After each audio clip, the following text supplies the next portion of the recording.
With the standard format in full swing, as players test and tune in preparation for their regional championship qualifiers, it's easy to forget that another brand new set, Murders at Karlov Manor, will be dropping in the first week of February. Today, let's go over some of the spiciest spoilers to see if we can pick out any diamonds from the rough that may see play in Standard or even Pioneer.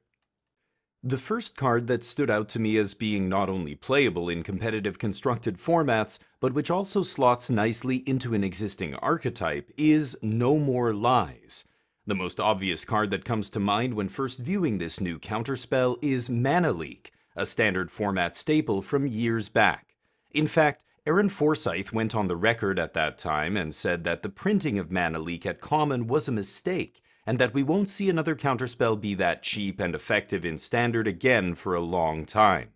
In competitive constructed Magic in 2024, however, counter Magic must be cheap in order to answer many of the pushed Standard legal cards that cost a mere 3 mana.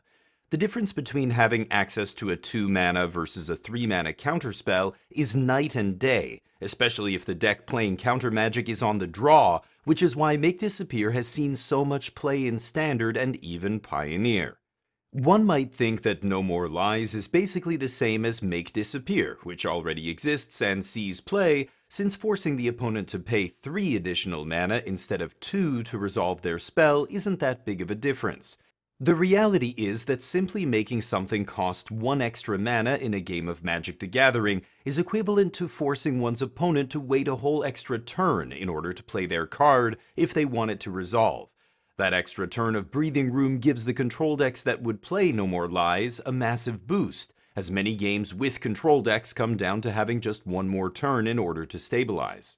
No More Lies not only fits the bill when it comes to casting cost and the 3 mana tax it puts on the opponent's spells, but the additional effect of exiling the spell it counters is a very important upgrade here. There are many cards being played in Standard right now which recur creatures from the graveyard, from Takenuma Abandoned Mire in every black deck, to spells like Cruelty of Gix or Breach the Multiverse, or creatures like Tenacious Underdog and Sarah Paragon, making the exile clause on No More Lies very relevant. In Pioneer, there are dedicated graveyard decks, as well as decks which need to keep their key pieces from being exiled, like the Arclight Phoenix and the Rakdos Sacrifice decks. In fact, No More Lies slots perfectly into the already powerful Azorius control decks in Pioneer, as a strict upgrade to Make Disappear.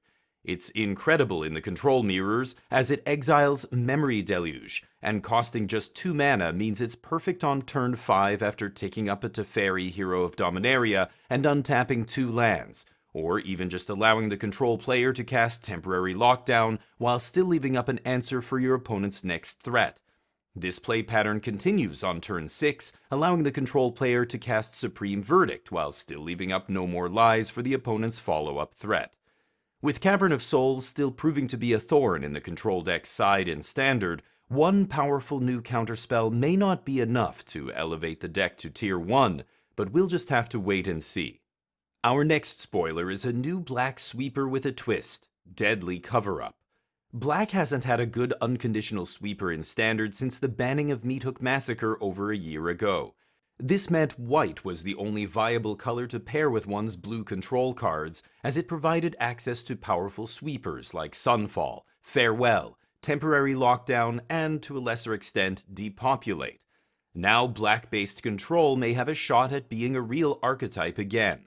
While destroying all the creatures on the battlefield is the main reason to play this spell, Deadly Coverup also has something else up its sleeve: the ability to collect Evidence 6, removing cards from your graveyard with total mana value cost equal to 6, in order to exile a card from your opponent's graveyard to strip their graveyard, hand, and library of all copies of said card. A sweeper with a Stone Brain effect attached? Sign me up. The key distinction here between Stone Brain, Necromentia, Unmoored Ego, and all the other cards over the years that have had this effect is that Deadly Coverup doesn't specify which types of cards you can take out of your opponent's deck. That means if they mill or discard a basic land, for example, you can cast Coverup and target their basic land in the graveyard to take all the basic lands of that type out of your opponent's deck. While this certainly won't come up every game, simply having the ability to remove any specific card, including lands, entirely from the opponent's deck is certainly some spicy icing on this already solid cake. In Pioneer, Dimir Control is very close to being a competitive deck, and Deadly Coverup might give it the boost it needs to establish itself in that format. It's a clean way to strip the Rakdos Sacrifice decks of their Cat Oven combo, as well as extracting all the copies of Amalia Benavides Aguirre from the Amalia combo decks, shutting down their ability to execute their main game plan. The Collect Evidence 6 may seem like a tricky hoop to jump through at first, but in practice, cycling a single Shark Typhoon is enough to enable it. Don't worry, our next spoiler for today isn't another control card. Quite the opposite.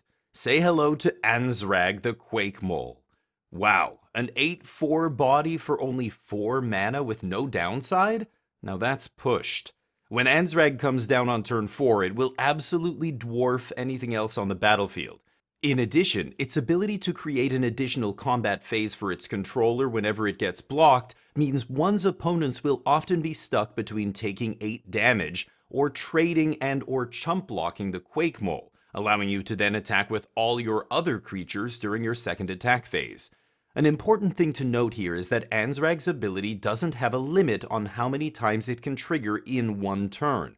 So if one's opponent can't afford to take 8 damage, they will simply have to chump block over and over on the same turn, as the giant mole keeps creating one combat phase after another until eventually they run out of bodies to block with and are forced to take the damage.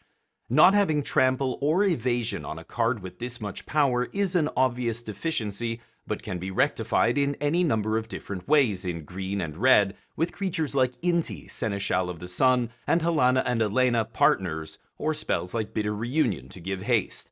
Playing green also gives one access to cards like Tamiyo Safekeeping to keep Ansrag alive after attacking into creatures with Death Touch, like Glissa Sunslayer or Preacher of the Schism. Curving aggressive 2 and 3 mana creatures into a turn 4 Ansrag the Quake Mole will certainly make for some very quick games, but only time will tell if the Mole God is good enough to push Gruul aggro into the top tier of Standard. The last spoilers we'd like to touch on are the new cycle of dual lands arriving in Murders at Karlov Manor. These lands are almost certainly a strict upgrade to the Scry lands from Theros, which admittedly don't see much play currently. However, they were once standard staples, and these seem strictly better. Each land is tagged as 2 different basic land types, making them easy to dig up with fetch lands, and enabling strategies like Domain even after the tri-lands rotate out of Standard. The Surveil one is an upgrade to Scry one, since putting a card in the graveyard can be the equivalent of drawing a card in a deck that's trying to reanimate creatures or enable other strategies that use the graveyard as a resource. While these probably won't see a ton of play until Standard rotation in September, get them now, as they may spike in price once we get to that point.